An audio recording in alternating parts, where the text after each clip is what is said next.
নির্বাচনের প্রক্রিয়া নিয়ন্ত্রণ। কমিটি দেখতে পায় যে 2025 সালের বিসিবি নির্বাচনকে বিসিবি সভাপতি, সাবেক ক্রীড়া উপদেষ্টা ও অন্যান্য সহযোগীদের সহায়তায় নিয়ন্ত্রণ করেছেন। নির্বাচনী প্রক্রিয়াটি স্বাধীন, ন্যায়সঙ্গত বা স্বচ্ছ ছিল না।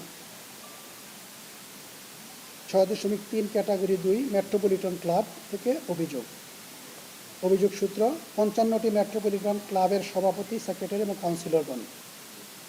অভিযোগের তারিখ 9 মার্চ 2026। নির্বাচনের কারচুপি।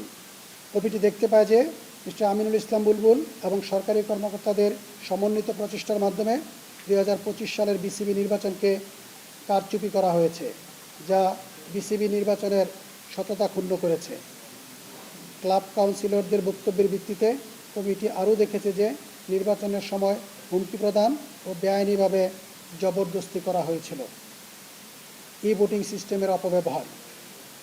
কমিটি দেখতে পায় যে কাউন্সিলরদের ভোটিং সিস্টেমের মাধ্যমে ভোট দিতে প্রভাবিত করা হয়েছিল এবং তাদের হোটেল শেরাটন বনানীতে এসে ভোট দিতে উৎসাহিত করা হয়েছিল, যেখানে অংশীদার হচ্ছেন বিসিবির বর্তমান সহসভাপতি মিস্টার মোহাম্মদ সাখাওয়াত, যিনি কিনা ওই হোটেলের একজন স্টেক হোল্ডার। কাউন্সিলরদের ভোট দিতে গোপনীয়তা বজায় রাখা হয়নি। কমিটি আরও দেখতে পায় যে ভোটিং সিস্টেমটি নির্বাচনের ফলাফল নিয়ন্ত্রণ করার জন্য ডিজাইন করা হয়েছিল এবং এটি গোপনীয়তা ও স্বচ্ছতার মৌলিক মানদণ্ড পূরণ করতে ব্যর্থ হয়েছে। সময়সীমার পরে মনোনয়ন গ্রহণ। মিস্টার ফারুক আহমেদ।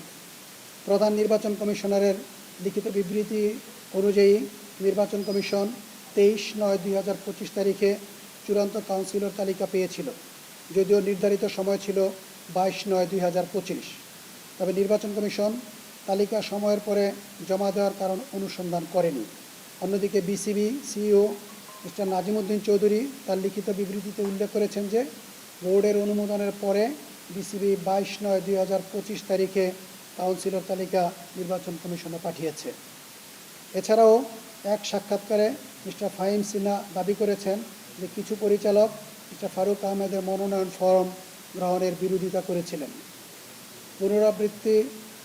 পুনরাবৃত্ত অনুরোধের পরেও কমিটি উক্ত সভার কোনো অডিও বা ভিডিও রেকর্ড পাননি।